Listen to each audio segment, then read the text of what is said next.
This is Entrepreneurs Get Visible, the podcast for people who want more impact, influence, and income. I'm Anna Parker-Naples, and I'll be sharing with you proven methods from leading entrepreneurs that help you get visible as an authority in your field. Because anything's possible when you get visible.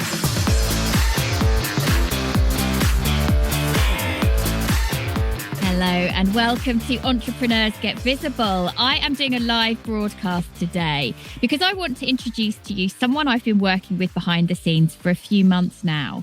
And this lady has a very important message in the world. And you know that I'm all about helping people get visible and also amplifying important messages. Now, this message is something we don't often talk about on this show. And there's a reason that this work needs to be heard.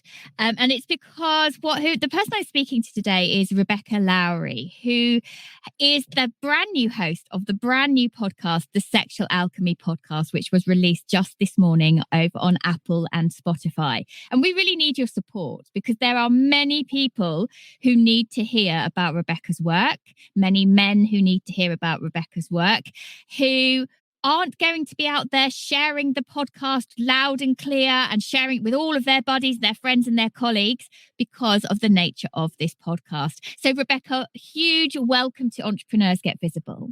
Thank you so much. Tell us a little bit about your show and your work. What is it you do with the sexual alchemy work you do? Okay, well, thank you. So I've been working in the field of healing and personal development and that sort of thing for about 25 years, but the last 15 years specifically with men's sexuality and deeply transformative healing, working with the body and energy system to transform the stuff that hasn't been working into something that works. And that stuff that doesn't work tends to be things like shame and fear and conditioning around how to be a man and all the horrible messaging that men get about their bodies and their genitals and their desires and who they're supposed to be and how they're supposed to be it. And so my work is really, when I first started doing it, it was about transforming specific sexual issues.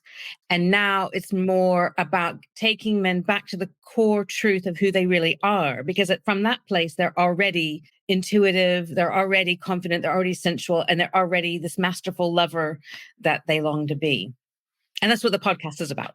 So this podcast then, who is it that you want to reach? And why is it hard for us to get this message to them? Great questions. So the men I work with tend to be in their 40s, 50s, and 60s or older, sometimes with specific sexual issues, as I say, but quite often they have very little experience of intimacy and pleasure and connection or no recent experience. And because of the shame around intimacy and pleasure and all that in our world, they're not asking their mates how to go about healing this. They're not ringing up their buddy and saying, hey, I've not been sexual and I'm 50. What do I do about that? So they tend to be kind of shy. They tend to be very intelligent and kind of stuck in their head and less in their body because that's been a safe place to retreat to. But they often don't know where to get the help. In fact, I was talking about the podcast a few days ago on LinkedIn and somebody messaged me saying, I didn't even know this kind of help was available. And so there's so much shame around sexuality, and especially like men are supposed to know what they're doing according to the messages we get given, right? And so they don't know there's this kind of help and they don't know where to get it. And there's shame in asking. So they don't talk to their doctor. They don't talk to their mates. Where do they go? So for me, it's really important to get the podcast out. What comes up for me when you're talking about, intelligent, sensitive souls who are probably very accomplished in other areas of their lives because they're intelligent. They've got a good head on their shoulders.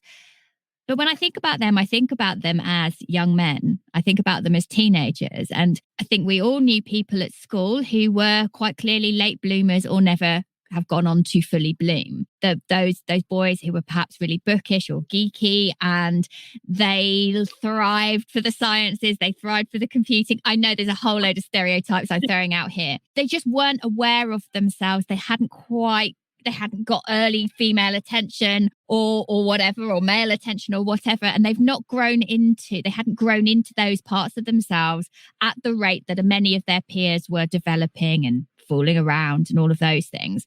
But your work isn't just for those who have no experience. It's also for those who have some, but are not fully present, are not fully there, are not confident in themselves.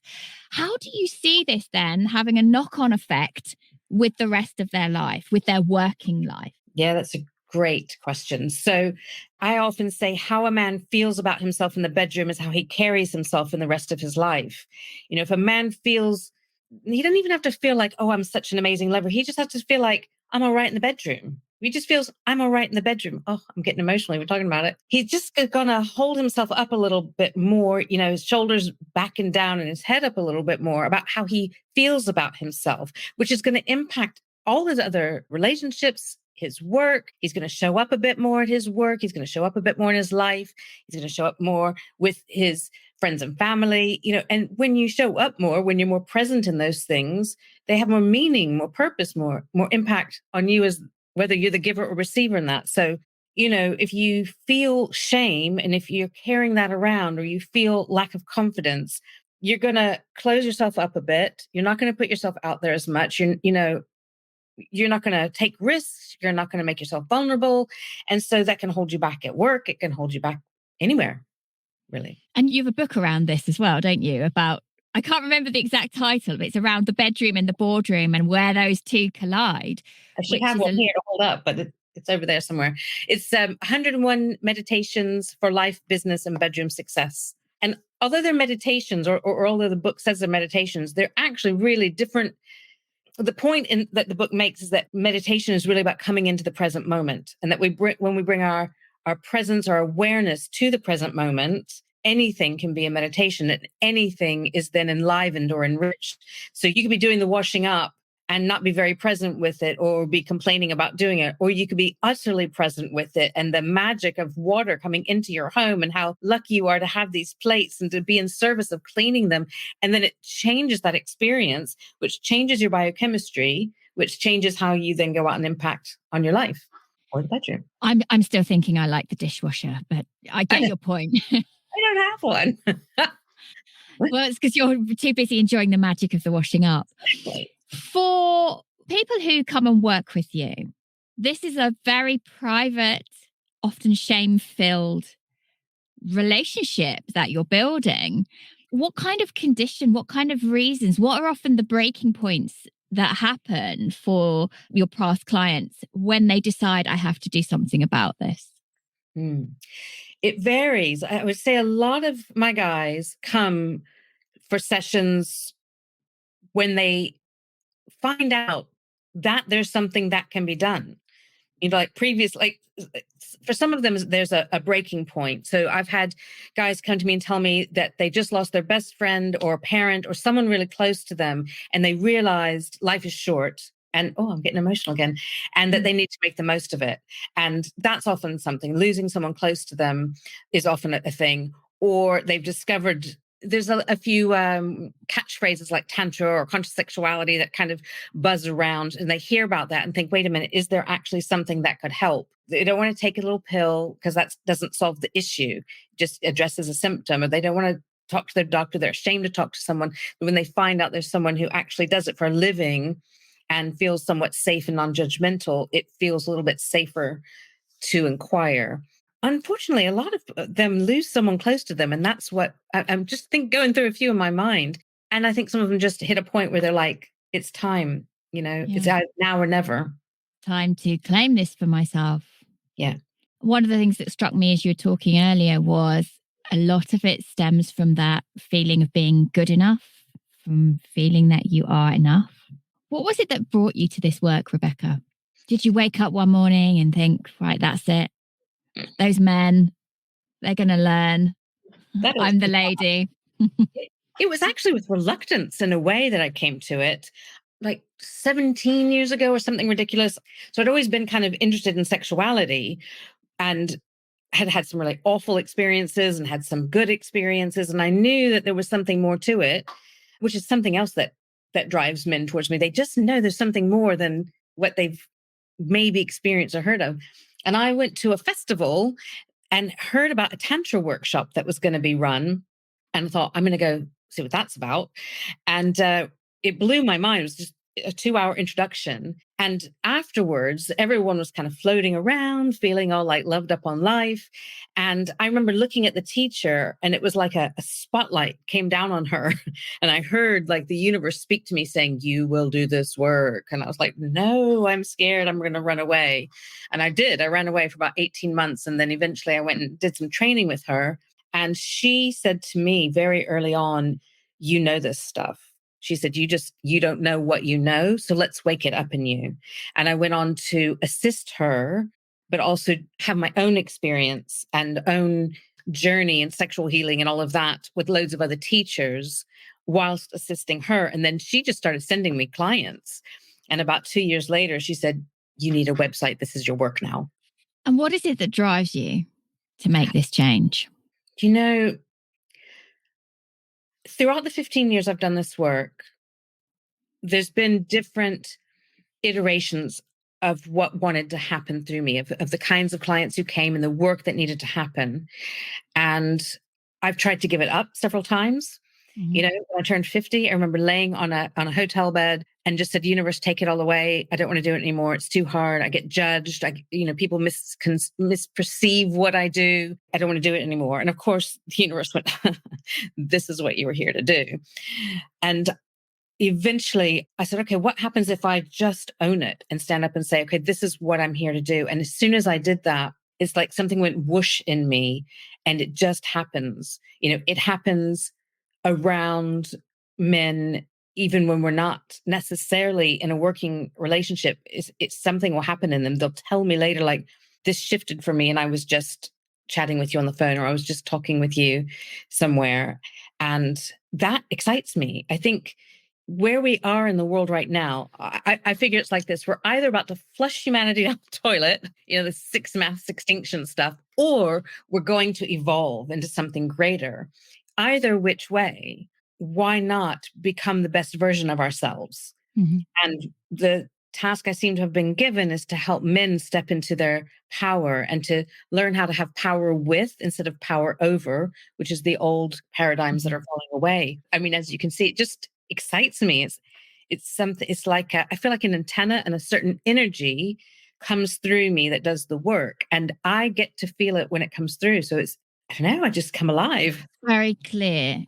Those of you who are watching or listening to this, if you go and listen to Rebecca's podcast, the Sexual Alchemy Podcast, just released today, if you listen to that, there's something in your voice that it's a very clear message that is being transmuted through you.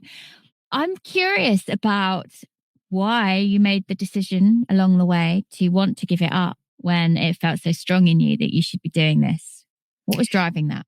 So I work very much intuitively and very much with subtle, refined energy. And when my energy isn't crystal clear, I start to attract people who aren't quite ready for the work.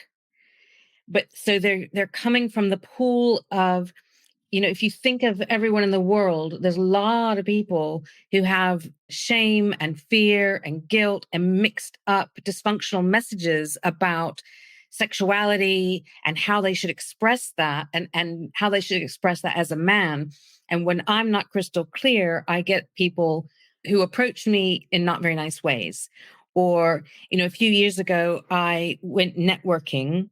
And as soon as people heard what I did, guys would come over and start telling me their sexual issues, or telling me how they felt about me personally as a sexual being or as a woman, which is just inappropriate. I had guys who were married coming on to me and calling me, and I was just like, no, I don't like this. This is not okay. And I feel emotional again. What I realized was a couple of things. For one, I wasn't really owning the work. And so I was attracting people who could kind of smell it on me, but I wasn't clear about what I was offering and what I wasn't.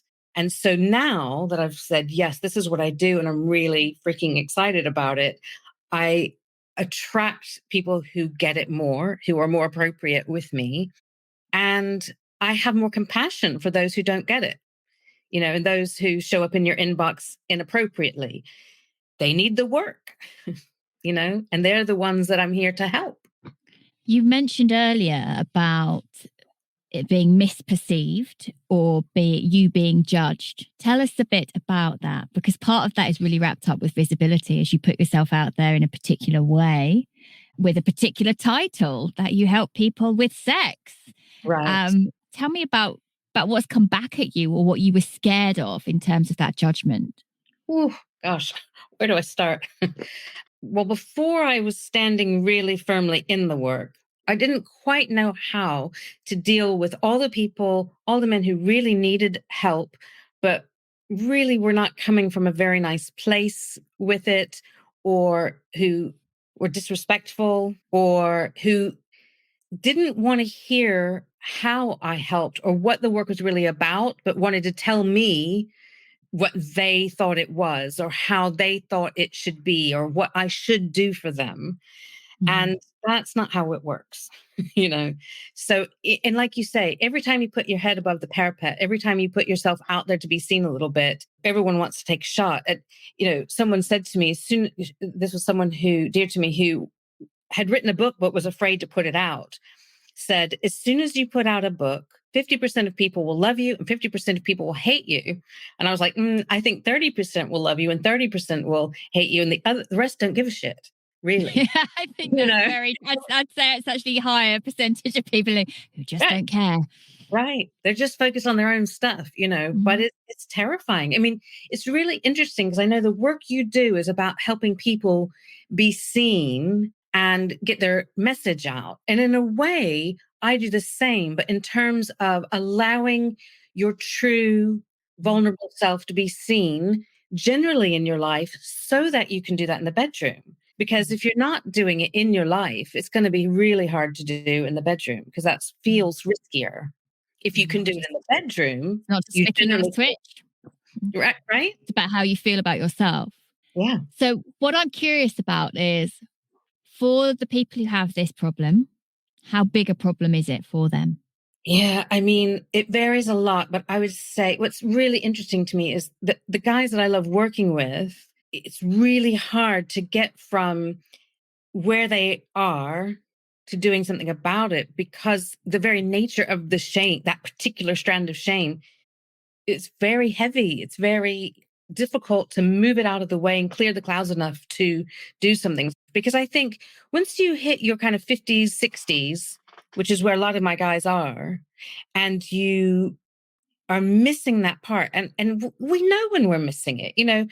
Sure, there's a segment of society that sexuality maybe isn't for them. That's fine.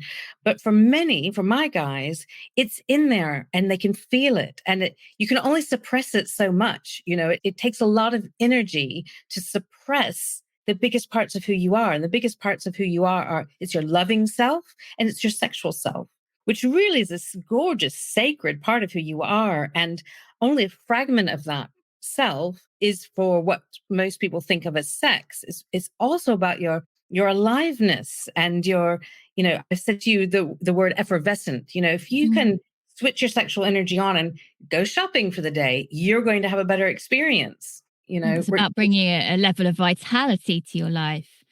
Exactly. So then I asked you, how big is it for the individual? How big a problem is this for society? How prevalent is this? I think it's massive. You said before something about when people don't feel their worth, they don't feel good enough. And I say that is the human wound. The human wound is I'm not enough, I'm not good enough. I think everyone has a touch of it somewhere. And I think, so in terms of the men that I work with, I would say huge amounts of them need the work to come more into their own bodies and their lives and their work and their relationships generally. There's a bunch of guys who have some sexual experience, but it's still very, what's the word I want to use? Either what they've been taught, but they haven't quite explored further. It's like my guys often, even though they haven't got there yet, know intuitively there's more to their sexual energy and their sexual self and how they can express that than just sex. I'm not sure I answered the question because I got all excited and went off on a tangent. That's all right. I love a tangent. It's sometimes where the best juicy bits come from. I was asking how big this a problem this is for society. Oh, for How society. how many how Right. many people are affected by this? Yeah. I mean, in terms of how big it is for society, if you think about there must be thousands of men who are hiding who they really are, who are hiding their full self from everyone. And if they were to bring that out into the world, it feels to me like the world would go from black and white into technicolor. You would have, if we had more people connected to their heart and not coming from shame, but coming from wholeness and their Mhm. sexuality from wholeness, that is going to enrich our world. It's going to bring a different, higher vibration to the world. I love that concept of just bringing a whole different energy to everything. Mm. I'd love to hear of a couple of transformations, if that's not too grand a word. The A to Z, where you've seen people arrive and where they have left and been Mm. able to Right. kind of go on to. So, one of my favorite stories to tell, and I have permission from him to tell his story, is a lovely chap I worked with a few years ago. He came to see me right around his 50th birthday. Oh, I love him so much. And he was visibly shaking. He's really nervous. And he had lost somebody close to him. In fact, I think his best friend had died within a few months of him coming to see me. And he had never been with a woman, never seen a woman naked, never explored anything at all. He worked in IT and he very much said, he kind of had his little cubicle and he stuck to his cubicle and he didn't talk to people at work. He didn't engage with them except to be grumpy with them.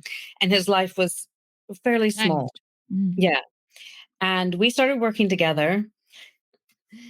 And I think we worked together quite a lot for a year and then a little bit off and on. And I sent him to work with one of my teachers for a while, but about 18 months or 2 years in total that we worked together. Well, he went on to have a relationship with a tantra teacher. And then they split up but stayed really good friends. And he went on to find who he calls his beloved. And she's good friends with his ex, and so and I think there was a lover as well, and they're all good friends and they're all around him. So he went from having no experience to having these three really significant women in his life who all love and adore him. And the journey on the way to that involved him honestly being so adventurous. He went from hiding in his cubicle to exploring all kinds of tangents of sexuality just to see what it was like. He was like, "Oh, I've heard of this thing. I'm going to go try that." And, there was a time many years ago where I was teaching a kinky erotic massage. I was teaching practitioners how to do it. And he would be the body that we practiced on. This is a man who had nobody touch him. And suddenly he was like, "Oh, I'll be the body.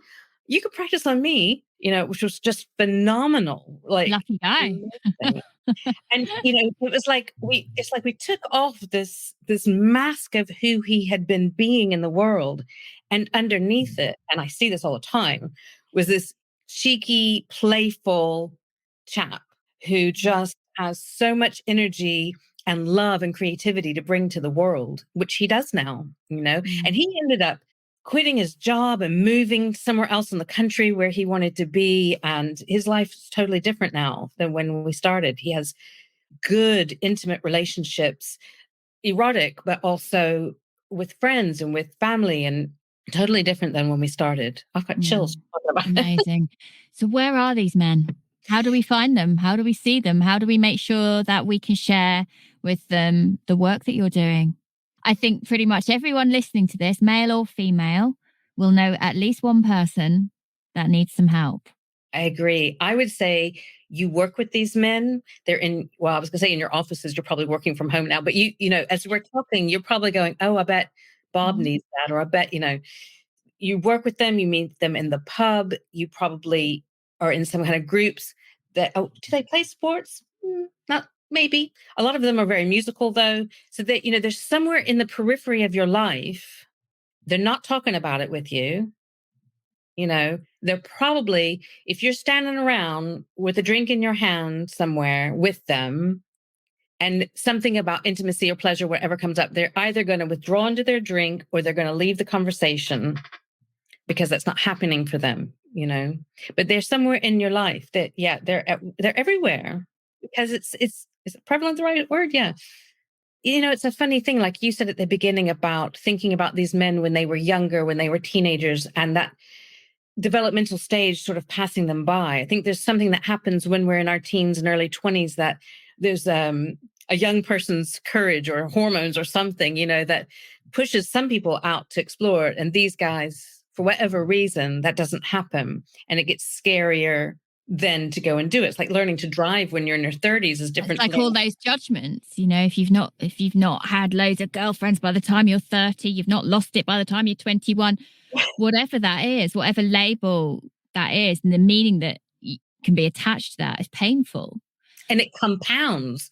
So every month or year that nothing happens with it, it gets worse and worse and worse. Harder and harder and harder. Yeah.